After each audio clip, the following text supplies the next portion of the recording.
Hello everyone, रघुवर GK में आप सभी का स्वागत है। आज की क्लास में हम बिहार एसएससी से रिलेटेड टॉप 25 क्वेश्चंस का हम प्रैक्टिस करेंगे। ये सभी क्वेश्चंस आपके प्रीवियस ईयर के पूछे हुए क्वेश्चन है, तो आप इसे अच्छे से प्रैक्टिस करेंगे। देखिए, आज से हम डेली प्रत्येक दिन आपका सुबह 10 बजे क्वेश्चंस का हम प्रैक्टिस करेंगे और शाम में आपका 6:30 में शाम में 6:30 में आपका बिहार से रिलेटेड जितने भी इम्पोर्टेंट पॉइंट्स हैं उन सभी पॉइंट्स को हम टॉपिक वाइज आपका कवर करेंगे। तो ये दोनों क्लास अगर आप कंप्लीट देखते हैं तो आपका जीके 100% यहाँ से कंप्लीट हो जाएगा। तो चलिए आज का क्लास हम स्टार्ट करते हैं। हमारा फर्स्ट क्वेश्चन है, पुरालेख विद्या का अभिप्राय है। देखिए, पुरालेख विद्या यह किसे कहा जाता है? तो पुरालेख आपको कहा जाता है शिलालेखों के अध्ययन को। किसे कहा जाता है? तो शिलालेखों के अध्ययन को कहा जाता है। तो ऑप्शन बी हमारा सही आंसर होगा। देखिए, शिलालेखों अर्थात जो आपका पीछे में आपका क्या मिला है, जितने भी शिलालेख मिले हैं अर्थात पुराने पुराने ऑब्जेक्ट मिले हैं, जैसे कोई पत्थर हो गया या कोई अन्य प्रकार के वस्तु हो गया, इन पर लिखे हुए जितने भी चीज़ें हैं उसको पढ़ना क्या कहलाता है? उससे आपका पुरालेख कहा जाता है। नेक्स्ट क्वेश्चन को देखते हैं। अगला प्रश्न है, सिंधु घाटी सभ्यता की मुख्य विशेषता थी। तो सिंधु घाटी सभ्यता, इसकी सबसे आपका मुख्य विशेषता क्या थी? तो इसकी विशेषता आपका थी कि आपका व्यवस्थित शहरी जीवन था। क्या था? सिंधु घाटी सभ्यता यह आपका एक नगरीय व्यवस्था था। आप इसे भी ध्यान रखेंगे। सिंधु घाटी सभ्यता इसका विशेषता है कि यह आपका व्यवस्थित इसमें शहरी जीवन था।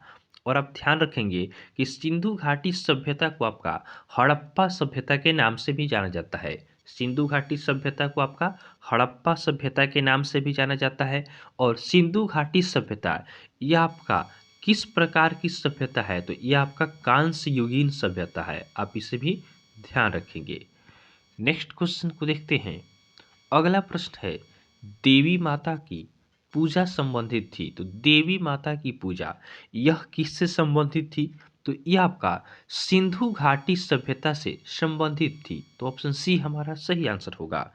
क्या होता है कि मोहनजोदड़ो से आपका स्त्री की मूर्ति मिली है, उसी को आपका क्या कहा गया? उसी को आपका देवी कहा गया। और मोहनजोदड़ो को आपका मृतकों का टीला भी कहा जाता है। आप याद रखेंगे, देवी माता की पूजा यह किससे संबंधित है? तो यह आपका सिंधु घाटी सभ्यता से संबंधित है। यह मूर्ति कहाँ से मिली है? तो यह आपका मोहनजोदड़ो से मिली, और मोहनजोदड़ो को ही आपका मृतकों का टीला कहा जाता है। तो आप इन सभी पॉइंट्स को ध्यान रखेंगे। नेक्स्ट क्वेश्चन है, मोहनजोदड़ो में सबसे बड़ा भवन कौन सा है? मोहनजोदड़ो में आपका सबसे बड़ा भवन कौन सा है? तो यह आपका है धान्यागार है। कि कौन सा है? धान्यागार है, या इसे आपका अन्नागार भी बोला जाता है। क्या बोला जाता है? अन्नागार भी आपका बोला जाता है। तो ऑप्शन बी हमारा सही आंसर होगा। मोहनजोदड़ो में आपका सबसे बड़ा भवन कौन सा है? तो यह आपका अन्नागार है। उसके बाद ध्यान रखेंगे, जो आपका यह अन्नागार है यह आपका 45.71 मीटर लंबा है और आपका 15.23 मीटर क्या है? चौड़ा है। तो आप इसे ध्यान रखेंगे। नेक्स्ट क्वेश्चन को देखते हैं। अगला प्रश्न है, निम्नलिखित विद्वानों में से हड़प्पा सभ्यता का सर्वप्रथम खोजकर्ता कौन था? तो हड़प्पा सभ्यता इसकी खोज सर्वप्रथम किसके द्वारा की जाती है? तो यह आपका दयाराम साहनी द्वारा की जाती है। ऑप्शन डी हमारा सही आंसर होगा। हड़प्पा सभ्यता इसका खोज सर्वप्रथम आपका दयाराम साहनी द्वारा किया गया। और ध्यान रखेंगे, हड़प्पा की खुदाई सबसे पहले हुई थी सिंधु सभ्यता में। आपका सबसे पहले खुदाई किसका होता है? तो सबसे पहले खुदाई आपका हड़प्पा का होता है। इसी कारण इस सभ्यता को अर्थात सिंधु सभ्यता को आपका हड़प्पा सभ्यता भी कहा जाता है। ये भी क्वेश्चन आपको बन सकता है कि हड़प्पा सभ्यता यह आपका क्यों नाम पड़ा? तो यह आपका क्या होता है कि सिंधु घाटी सभ्यता में सबसे पहले जगह कौन सा मिला? हड़प्पा मिला। इसी के कारण इसे आपका हड़प्पा सभ्यता भी कहा गया। नेक्स्ट क्वेश्चन है, किस स्थान पर हड़प्पा समय के रथ की एक प्रतिमा प्राप्त हुई थी? किस स्थान पर आपका हड़प्पा समय के रथ की एक प्रतिमा प्राप्त हुई है? तो यह प्राप्त आपका हुआ है दौमाबाद में। कहाँ हुआ है? दौमाबाद में हुआ है। दौमाबाद कहाँ स्थित है? यह आपका महाराष्ट्र के अहमदनगर जिले में स्थित है। कहाँ स्थित है? तो यह आपका महाराष्ट्र के अहमदनगर जिले में स्थित है। अहमदनगर जिले में आपका स्थित है, आप इससे ध्यान रखेंगे। नेक्स्ट क्वेश्चन को देखते हैं, किस जिले में मोहनजोदड़ो स्थित है? किस जिले में आपका मोहनजोदड़ो स्थित है? तो मोहनजोदड़ो यह आपका स्थित है लरकाना में। कहाँ स्थित है? लरकाना में स्थित है। तो ऑप्शन ए हमारा सही आंसर होगा। मोहनजोदड़ो पाकिस्तान के सिंध प्रांत के आपका लरकाना जिले में स्थित है। कहाँ है? तो मोहनजोदड़ो यह आपका पाकिस्तान में पड़ता है। पाकिस्तान में कहाँ पड़ता है? पाकिस्तान में आपका सिंध प्रांत में पड़ता है। कहाँ पड़ता है? पंजाब के सिंध प्रांत के जिले आपका लरकाना में स्थित है। नेक्स्ट क्वेश्चन को देखते हैं, भारतीय शासन के प्रतीक ये सब सत्यमेव जयते निम्नलिखित किस ग्रंथ से लिए गए हैं? तो सत्यमेव जयते यह कहाँ से लिया गया है? तो यह आपका उपनिषद से लिया गया है, और उपनिषद में यह आपका मुंडक उपनिषद से लिया गया है। तो आप इससे ध्यान रखेंगे, सत्यमेव जयते यह आपका मुंडक उपनिषद से लिया गया है। और ध्यान रखेंगे कि सत्यमेव जयते इसका प्रयोग आपका सर्वप्रथम मदन मोहन मालवीय ने किया। कौन किया? तो आपका मदन मोहन मालवीय द्वारा आपका सबसे पहले इसका उपयोग किया जाता है। कब किया जाता है? तो यह आपका 1918 में किया जाता है। और मदन मोहन मालवीय इन्हें आपका मृत्यु उपरांत 2015 में आपका भारत रत्न से सम्मानित किया गया। तो आप इससे भी ध्यान रखेंगे, भारत रत्न इन्हें दिया गया। कब दिया गया? 2015 में दिया गया। नेक्स्ट क्वेश्चन को देखते हैं, अगला प्रश्न है, भारत में वर्ण व्यवस्था किस लिए बनाई गई थी? भारत में आपका वर्ण व्यवस्था किस लिए बनाई गई? तो यह आपका व्यवसायिक श्रम विभाजन के लिए बनाई गई। तो ऑप्शन डी हमारा सही आंसर होगा। वर्ण व्यवस्था यह आपका व्यवसायिक श्रम विभाजन, अर्थात जिसका जो व्यवसाय था उसका वह क्या हो गया? वर्ण हो गया, अर्थात जाति हो गया। नेक्स्ट क्वेश्चन को देखते हैं। नेक्स्ट क्वेश्चन हमारा है, भारतीय संगीत का उद्गम किसमें खोजा जा सकता है? तो भारतीय संगीत का उद्गम यह किस में खोजा जा सकता है? तो यह आपका सामवेद की संहिता में आपका खोजा जा सकता है। तो ऑप्शन सी हमारा सही आंसर होगा। देखिए, आप याद रख सकते हैं इसको आसानी से, संगीत स से संगीत है और स से ही आपका सामवेद है। तो संगीत का उद्गम किसे कहा जाता है? तो यह आपका सामवेद को कहा जाता है। जो व्यक्ति आपका संगीत को गाता है उसे क्या कहते हैं? तो उससे आपका उद्गाता कहा जाता है। क्या कहा जाता है? तो जो आपका संगीत गाता है उसे क्या कहते हैं? उद्गाता कहते हैं। नेक्स्ट क्वेश्चन को देखते हैं, क्षुद्र ग्रह सूर्य के चारों ओर किनके बीच चक्कर लगाते हैं? जो क्षुद्र ग्रह होता है यह सूर्य के चारों ओर किनके बीच में आपका चक्कर लगाता है? तो यह आपका मंगल और बृहस्पति ग्रह के बीच में आपका चक्कर लगाता है। तो ऑप्शन बी हमारा सही आंसर होगा। क्षुद्र ग्रह सूर्य के चारों ओर किनके बीच चक्कर लगाते हैं? तो ये आपके मंगल और बृहस्पति ग्रह के बीच में चक्कर लगाते हैं। और ध्यान रखेंगे, क्षुद्र ग्रह की उत्पत्ति ग्रहों के विस्फोट के फलस्वरूप टूटे खंडों से हुई है। उसके बाद ध्यान रखेंगे कि ग्रहों की संख्या कितनी है? तो ग्रहों की संख्या आपका 8 है। और सूर्य से बढ़ते क्रम में हम ग्रहों की बात करें तो सबसे पहले सूर्य के नज़दीक आपका आता है बुध ग्रह, उसके बाद आपका आता है शुक्र, उसके बाद आता है पृथ्वी, उसके बाद आता है मंगल, उसके बाद बृहस्पति, उसके बाद शनि, अरुण और वरुण आते हैं। तो इस प्रकार ही आपके 8 ग्रह हैं। नेक्स्ट क्वेश्चन है, आकार के संदर्भ में वरुण हमारे सौर मंडल में डैश स्थान पर आता है? तो वरुण का कौन सा स्थान है आकार के अनुसार? तो इसका स्थान आपका चौथा है। ऑप्शन डी हमारा सही आंसर होगा। वरुण आपका आकार के अनुसार चौथे स्थान पर आता है। वरुण को आपका नेपच्यून कहा जाता है, आप इसे ध्यान रखेंगे। और ध्यान रखेंगे कि वरुण सूर्य से सबसे दूर का ग्रह है। वरुण जो आपका ग्रह है नेपच्यून, यह आपका सूर्य से सबसे दूर स्थित है। और वरुण ग्रह की खोज जर्मन खगोल शास्त्री जोहान गाले ने किया। किसने किया?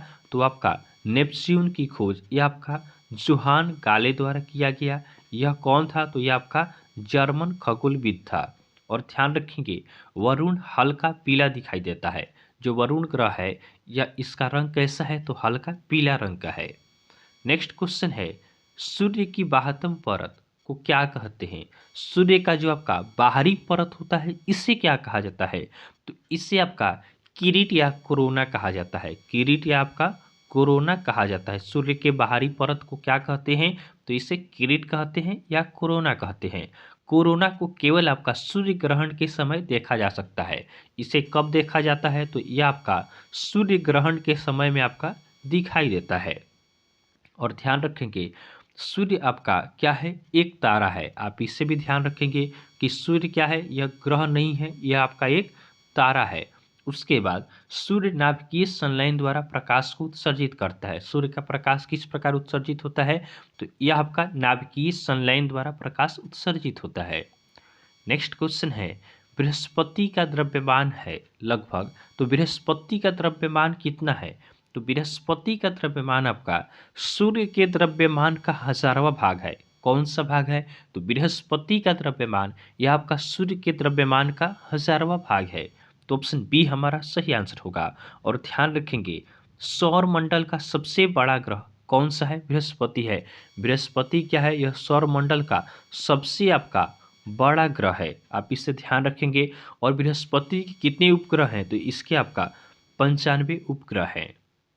नेक्स्ट क्वेश्चन है, सुपरनोवा क्या है? सुपरनोवा क्या है? तो सुपरनोवा यह आपका विस्फोटी तारा है। क्या है? विस्फोटी तारा है। तो ऑप्शन सी हमारा सही आंसर होगा। सुपरनोवा यह एक आपका विस्फोटी तारा है। नेक्स्ट क्वेश्चन को देखते हैं। अगला प्रश्न है, निम्न में से किसे ब्लू प्लैनेट कहा जाता है? तो ये तो सबसे सिंपल क्वेश्चन है। ब्लू प्लैनेट किसे कहते हैं? तो ब्लू प्लैनेट यह आपका पृथ्वी को कहा जाता है। किसे कहा जाता है? पृथ्वी को कहा जाता है। ऑप्शन बी हमारा सही आंसर होगा। क्यों कहा जाता है? तो जल की अधिकता के कारण आपका पृथ्वी को क्या कहा जाता है? ब्लू प्लैनेट कहा जाता है। नेक्स्ट क्वेश्चन है, सूर्य से पृथ्वी को प्राप्त ऊष्मा को क्या कहते हैं? सूर्य से आपका पृथ्वी को जो ऊष्मा प्राप्त होती है उसे क्या कहा जाता है? तो इसे आपका आतपन कहा जाता है। क्या कहा जाता है? आतपन कहा जाता है। या इसे हम सौर विकिरण भी कह सकते हैं। क्या कह सकते हैं? सौर विकिरण भी आपका कहा जा सकता है। तो सूर्य से पृथ्वी को प्राप्त ऊष्मा को क्या कहते हैं? तो आतपन या सौर विकिरण कहा जाता है।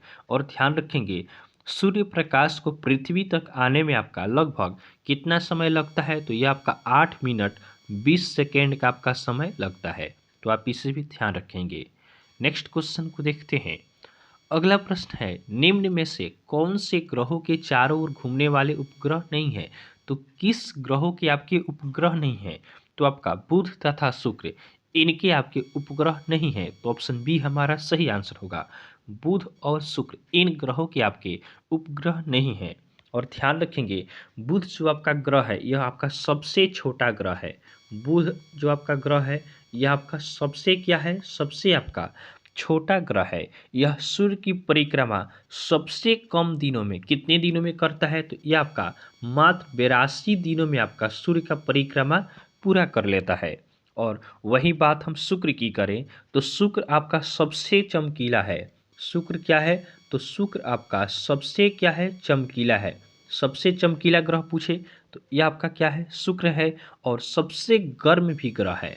क्या है? गर्म ग्रह है। उसी के साथ साथ आप ध्यान रखेंगे कि सूर्य का आपका जो शुक्र है यह सूर्य का परिक्रमा किस तरह से करता है? तो यह आपका एंटी क्लॉकवाइज करता है। किस तरह करता है? तो एंटी क्लॉकवाइज डायरेक्शन में आपका सूर्य का परिक्रमा करता है। शुक्र ग्रह को आपका भोर का तारा या सांझ का तारा भी कहा जाता है। इसे पृथ्वी का बहन भी कहा जाता है। आप इन सभी पॉइंट्स को ध्यान रखेंगे।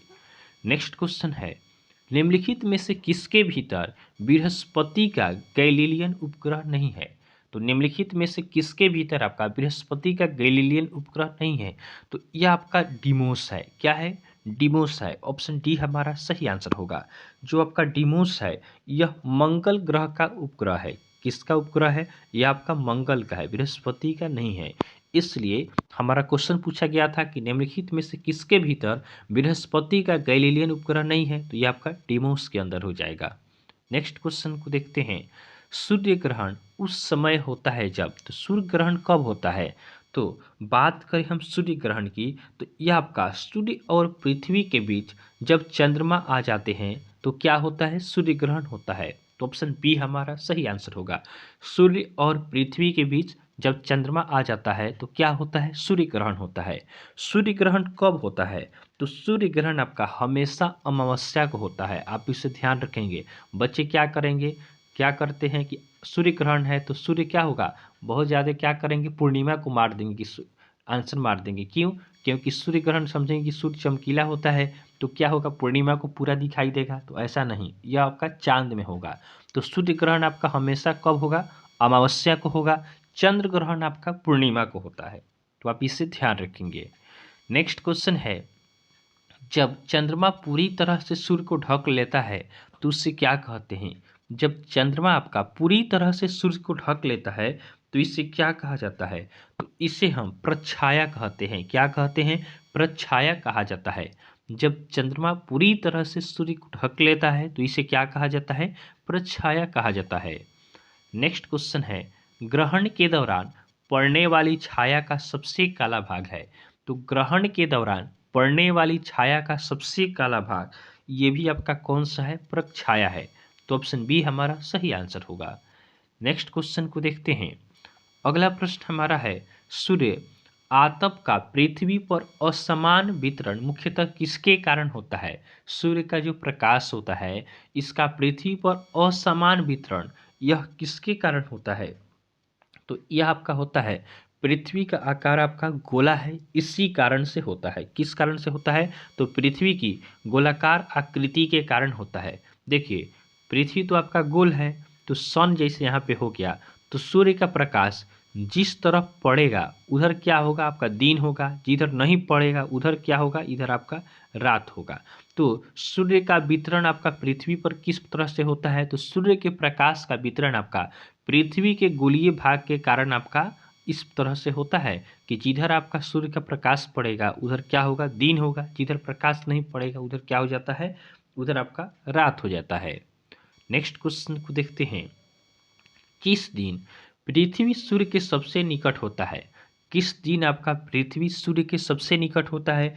तो सबसे निकट कब होगा? तो देखिए, इसको याद करने का आसान तरीका है। निकट है तो सबसे पहले कौन माह आता है? तो जनवरी आता है। तो इसका आंसर क्या होगा? जनवरी वाला ही होगा। तो देखिए, जनवरी आपका कहाँ दिया है? ऑप्शन डी में दिया है। तो 3 जनवरी क्या होता है? 3 जनवरी को आपका पृथ्वी सूर्य के सबसे निकट होता है। और इस घटना को क्या कहते हैं? इस घटना को आपका जो सबसे निकट होता है, इस घटना को हम उपसौर कहते हैं। और सबसे दूर कब होता है? सबसे दूर यह आपका होता है, कब होता है? यह आपका 4 जुलाई को होता है। कब होता है? 4 जुलाई को होता है। और इस घटना को क्या कहा जाता है? तो जो आपका दूर होता है इसे हम अपसौर कहते हैं। क्या कहते हैं? अपसौर कहते हैं। पास में होगा तो उपसौर, दूर होगा तो अपसौर। पास कब होगा? तो 3 जनवरी को। दूर कब होगा? तो 4 जुलाई को। आप इसे ध्यान रखेंगे। आज का हमारा लास्ट क्वेश्चन है, निम्न में से किस वैज्ञानिक ने यह सिद्ध किया कि सूर्य के चारों ओर प्रत्येक नक्षत्र का मार्ग दीर्घवृत्ताकार है? निम्न में से किस वैज्ञानिक ने यह सिद्ध किया कि सूर्य के चारों ओर प्रत्येक आपका नक्षत्र का मार्ग क्या है? दीर्घवृत्ताकार है। तो यह आपका होमवर्क के लिए क्वेश्चन है। आप इसका आंसर हमें कमेंट कर जरूर बताएंगे। तो आपको वीडियो पसंद आया हो तो आप वीडियो को लाइक करें और चैनल को सब्सक्राइब जरूर करें, ताकि नेक्स्ट क्लास का नोटिफिकेशन भी आपको मिलता रहे। तो चलिए, आज के लिए हम इतना ही रखते हैं। फिर नेक्स्ट क्लास में आपसे मिलेंगे। तब तक के लिए धन्यवाद।